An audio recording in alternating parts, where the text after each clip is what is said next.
Certo, vamos mergulhar nisso. Hoje nós vamos desbravar um texto histórico incrível, repleto de guerras épicas. Mas o mais legal é que por trás de toda essa ação, a gente encontra lições espirituais gigantescas para a nossa vida. É lá no capítulo 20 de 1 Crônicas. Parece roteiro de filme, sabe? Mas não é só história antiga, não. É sobre a realidade daquela época e, curiosamente, sobre as nossas próprias batalhas de todo dia. Então, vamos juntos dar uma olhada nisso tudo. Para começar, deem uma olhada nesse número aí, 34 quilos. Gente, imaginem só, isso não é o peso de uma armadura completa, não. É o peso de uma única coroa. É tipo tentar equilibrar um saco de cimento na cabeça. Os registros mostram que essa coroa absurda, que pesava um talento de ouro maciço e era cheia de pedras preciosas, foi tomada do rei dos Amonitas, lá na cidade de Rabá. E o mais louco, essa coroa monumental foi parar direto na cabeça do rei Davi. Dá para imaginar a força que o pessoal precisava ter naquela época? Isso com certeza mostra o peso literal e também o peso simbólico de se estar na liderança. E se 34 quilos já parece loucura, prestem atenção nesse outro número, 24. Isso mesmo, 24. E não é uma medida de tempo nem de distância. É um número exato de dedos que um guerreiro tinha. 6 dedos em cada mão e 6 em cada pé. A gente está falando de um combatente gigantesco lá de Gat, que simplesmente aterrorizava o exército de Israel no campo de batalha, disparando insultos e provocações o tempo todo. Mas para a gente realmente entender o pavor que esses caras causavam, precisamos saber quem eram os Efaíns. Pelas nossas fontes, eles eram um povo muito antigo, famoso na história por causa de um detalhe assustador: o tamanho e a força física imponente deles. Os comentaristas falam que a altura desses guerreiros podia bater a casa dos 3 ou 4 metros. Pensem com a gente. O exército de Israel não estava lutando contra soldados comuns. Eram literalmente gigantes da vida real que faziam qualquer um tremer na base só de chegar perto da linha de frente. Parte 1. A Era das Guerras. Batalhas na Primavera. Sabe, o calendário militar antigamente funcionava de um jeito bem específico. A primavera era a temporada oficial da guerra. E faz todo sentido quando a gente para pensar. As chuvas fortes do inverno finalmente paravam, o que facilitava demais a logística militar, e as plantações estavam prontas para ser colhidas, o que já garantia a comida das tropas invasoras no meio do caminho. Foi exatamente aproveitando esse cenário ideal que o comandante Joabe liderou o cerco contra a cidade de Rabá, que hoje é a cidade de Amã, lá na Jordânia. Ele conseguiu vencer os amonitas e olha o detalhe da época. Sujeitou todo aquele povo a trabalhos forçados usando serras, picaretas de ferro e machados. Parte 2. O perigo da inatividade. Ficar para trás. Agora, o que é realmente interessante sobre este ponto é o contraste absurdo que a gente vê na história.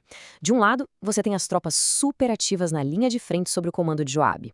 Do outro, o grande rei guerreiro Davi, simplesmente decidindo ficar de folga, relaxando no palácio lá em Jerusalém. Enquanto todo mundo lutava, ele ficou em casa. E os estudiosos batem muito nessa tecla. Foi justo nessa inatividade que o pior aconteceu. Ao invés de estar no campo de batalha liderando, que era exatamente onde ele deveria estar, Davi abriu a porta para sua maior falha moral, aquele fracasso terrível envolvendo Batseba e Urias. E aí que entra uma sacada sensacional dos comentários bíblicos. Nós precisamos vigiar as primaveras de nossas vidas. O que isso quer dizer na prática? Sabe aqueles momentos cruciais em que a gente tem um chamado claro para agir, para tomar a frente das coisas? Se a gente escolhe a ociosidade, se a gente prefere o conforto de ficar de braços cruzados quando deveria estar fazendo algo, essa inatividade não nos protege. Muito pelo contrário. Ela acaba virando um terreno fértil, o ponto de partida para as nossas maiores lutas internas e derrotas. Parte 3. Triunfo sobre os gigantes. O levante de uma nova geração. Mas a história não acaba aí. Mesmo quando Davi parou de lutar contra os gigantes ele mesmo, o poder divino levantou uma nova geração, heróis totalmente improváveis para garantir as vitórias. É uma linha do tempo épica e bizarra ao mesmo tempo. Lá em Gézer, por exemplo, um guerreiro chamado Sibecai derrotou Sipai, que era um temido descendente daquela antiga linhagem dos Refaíns. Numa outra batalha, Elanã conseguiu uma vitória espetacular contra Alame, que era ninguém menos que o irmão do famoso Golias, e que usava uma lança gigantesca da espessura de um eixo de tecelão.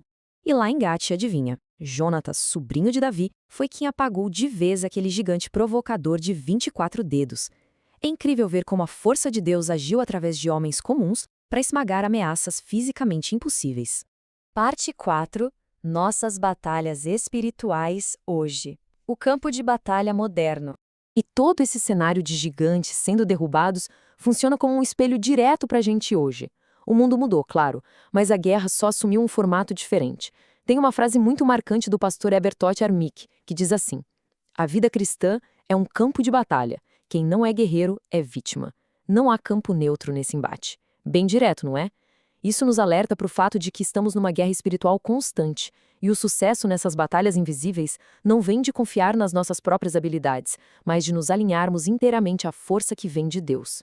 Quando a gente compara as coisas, o quadro fica bem claro. Lá no passado, eram gigantes de verdade, de quase 4 metros de altura, segurando armas pesadíssimas e com 24 dedos. Hoje, os nossos monstros são outros, mas não deixam de dar medo. É uma perseguição, é aquele medo que congela o raciocínio, obstáculos no dia a dia, e as fontes do nosso estudo trazem um aviso importante. Muitas e muitas vezes, a gente pega probleminhas do cotidiano que teriam uma solução super simples e, por causa do medo, nós mesmos transformamos isso em monstros gigantes e aterrorizantes dentro da nossa cabeça. Mas diante de pedreiras tão grandes na vida, como é que a gente reage? A comentarista Rosana Barros traz um texto lá de Isaías que é um verdadeiro alívio. Em vos converterdes e sossegardes está a vossa salvação, na tranquilidade e na confiança a vossa força. Gente, isso é muito encorajador. Mostra que a nossa verdadeira força para superar montanhas de problemas não vem de ficar correndo em desespero ou agonia, vem de aprender a descansar na fé. É essa tranquilidade inabalável que simplesmente destrói o poder de qualquer gigante que tente dominar a nossa paz. Parte 5. O legado da vitória. Deixando uma marca. Então, o ponto crucial é entender que as vitórias pessoais têm um efeito dominó. O que Davi fez ao derrotar finalmente todos aqueles inimigos não foi só para o próprio conforto. Ele pavimentou a estrada para que o filho dele, Salomão, tivesse um futuro incrivelmente pacífico e próspero. E para nós, a lógica é a mesma. Quando a gente decide eliminar nossos velhos inimigos de hoje, aqueles hábitos ruins, aquelas lutas que ninguém vê, a gente está construindo o nosso amanhã. Bons líderes, pessoas que vivem a fé de verdade, superam as provações para deixar um legado incrível para a próxima geração. O que nos traz é uma reflexão final e super provocativa para fechar o estudo de hoje.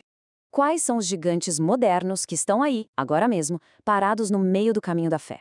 E mais importante do que isso, a armadura da fé já está pronta e vestida para encarar cada um deles de frente, garantindo a vitória espiritual final?